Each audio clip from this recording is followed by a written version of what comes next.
کہ دین کیا ہے۔ دین دیکھیں ایک وے آف لائف ہے، طریقہ زندگی ہے، اور یہ اس شخص کے لیے اس کی اہمیت نہیں ہے جو اللہ کو بھول گیا ہے، جو اللہ کو بھول کر زندگی گزار رہا ہے، اس کے لیے دین کی کوئی اہمیت نہیں ہوگی۔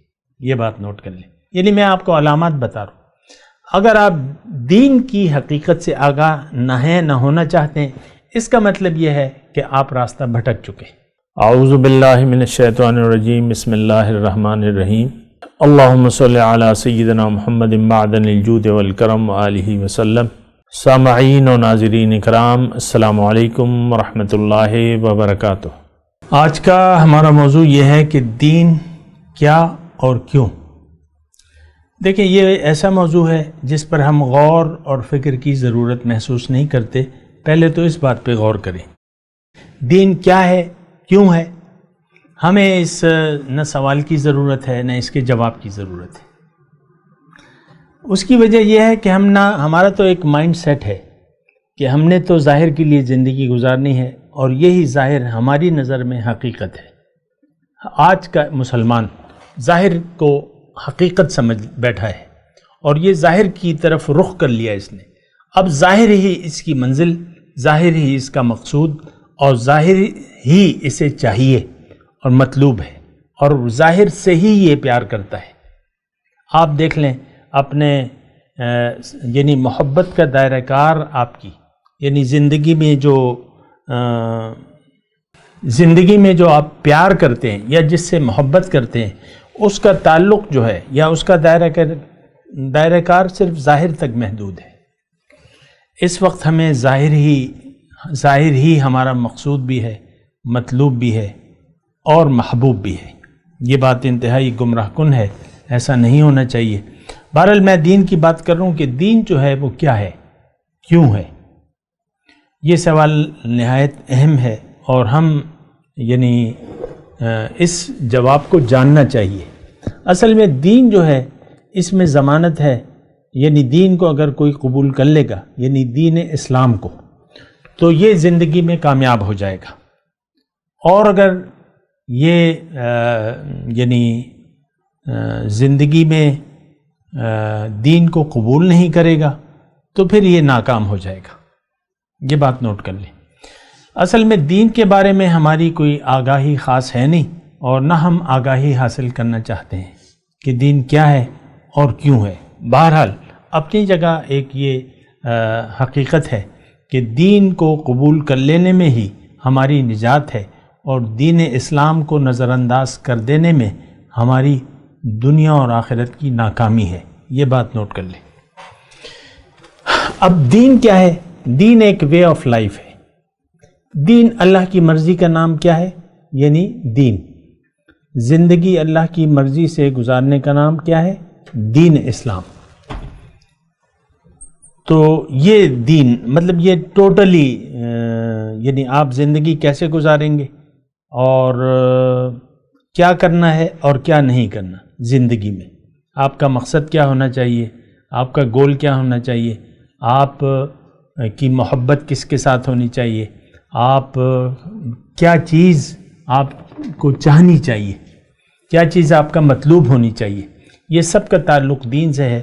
اور اصل میں ہمارا ایک بات تو یہ نوٹ کر لیں کہ ہمارا مقصود ظاہر نہیں ہے۔ انسان کو اللہ تعالیٰ نے دنیا کے لیے نہیں بنایا، یا محض دنیا کی کامیابی کے لیے نہیں بنایا۔ یہ میں نے محض کا جملہ استعمال کیا ہے، لیکن میں اس کو کاٹ دیتا ہوں، حذف کر دیتا ہوں۔ وہ اسمبلی میں ہوتا ہے نا، اسپنج کر دیتے۔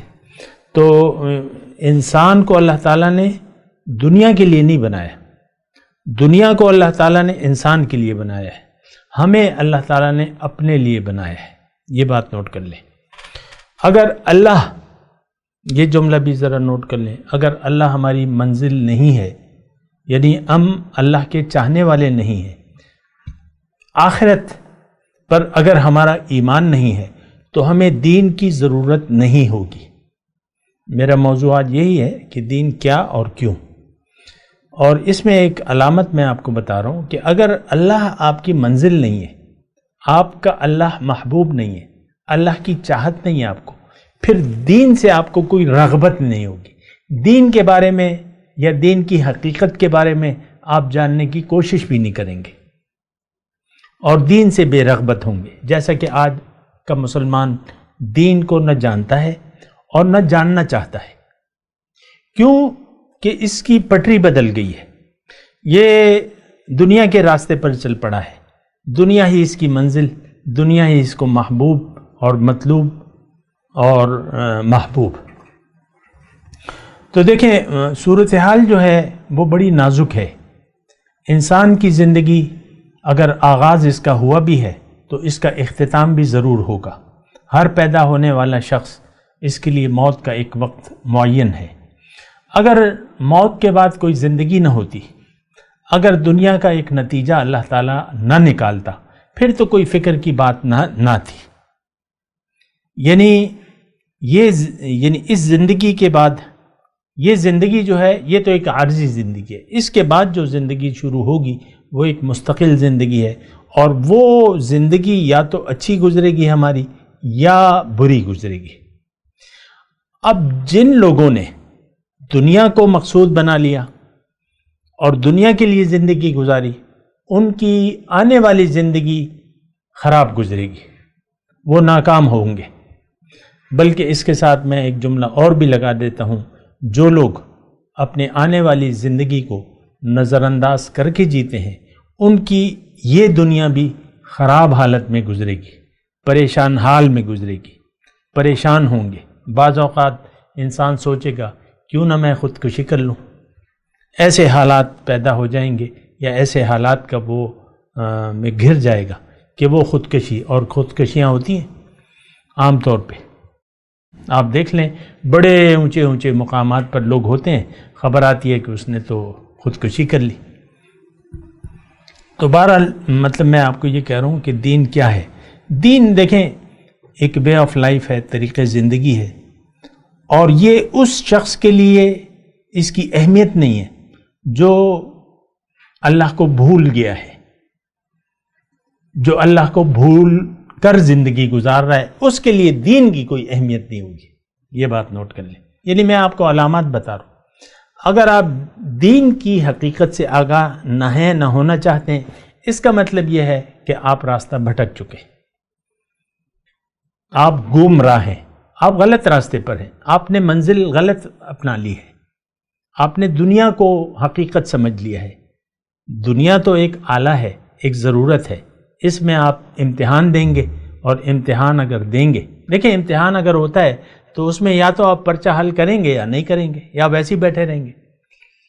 بعض اوقات ہوتا ہے نا ایک طالب علم جو سیریس نہیں ہوتا، لیکن امتحان میں اس نے داخلہ کیا ہوتا ہے، اور اس کا باپ جو ہے وہ یعنی اس کو احساس ہوتا ہے کہ میرے بچے نے پڑھنا ہے یا امتحان دینا ہے، تو باپ کے لیے وہ اسکول آتا جاتا رہتا ہے، اور امتحان نہ تعلیم میں دلچسپی لیتا ہے، اور جب امتحان آتا ہے تو سب کچھ ہو جاتا ہے، وہ امتحان چلا بھی جاتا ہے، لیکن وہاں جو ہے فرض کریں موبائل الاؤ ہے، اور بس وہ موبائل اپنے ساتھ لے جاتا ہے، اور وہاں گیم یہ وہ اور ادھر ادھر کی باتیں کر کے امتحان کا 3 گھنٹے وقت گزار کے واپس آ جاتا ہے، پرچے میں کچھ لکھتا نہیں ہے۔ آج ہماری زندگی بے مقصد گزر رہی ہے، اللہ ہماری نہ منزل ہے، نہ ہم اس کو منزل بنانا چاہتے ہیں، اور نہ ہمیں اس بات کا ادراک ہے کہ اس کا مطلب کیا ہے۔ ہماری زندگی تو ظاہر کے لیے گزر رہی ہے، ظاہر کو ہم نے اپنا مقصود حیات بنا لیا ہے، اور ہم کھیل کود میں لگے ہوئے ہیں۔ دین کو ہم نے ایک کھیل تماشا سمجھ لیا ہے۔ آپ دیکھ لیں دین اس وقت آپ کی خواہشات کے تابع ہے، بس اب چند ایک باتیں ہیں جس کو آپ نے دین سمجھ لیا ہے، اور دین کو آپ نے ایک کھیل تماشا بنا لیا ہے۔ جو کام آپ کی مرضی ہوتی ہے وہ تو کر لیتے ہیں، آپ کی مرضی نہیں ہوتی نہیں کرتے۔ جو معاشرے سے مثال کے طور پہ ایک شخص کی منزل اللہ نہیں ہے، لیکن جب رمضان کے روزے آتے ہیں وہ بڑی باقاعدگی سے روزے رکھنا شروع کر دیتا ہے، یہ افطاریاں اور یہ سحریاں اور یہ وہ بڑی، پھر نمازیں بھی رمضان کے مہینے میں شروع ہو جاتی ہیں، تلاوت بھی شروع ہو جاتی ہے، کیونکہ یہی ایک مہینہ اسے لگتا ہے کہ یہ عبادت کا مہینہ ہے۔ تو بہرحال دیکھیں یہ ساری باتیں ہیں، اس پہ غور و فکر کریں اور اپنے بارے میں غور کریں کہ آپ دین کو سمجھ گئے ہیں کہ نہیں سمجھے. بات کرتے ہیں ایک وقفے کے بعد. وآخر دعوانا ان الحمد للہ رب العالمین. مولاي صل وسلم دائما ابدا على حبيبك خير الخلق كلهم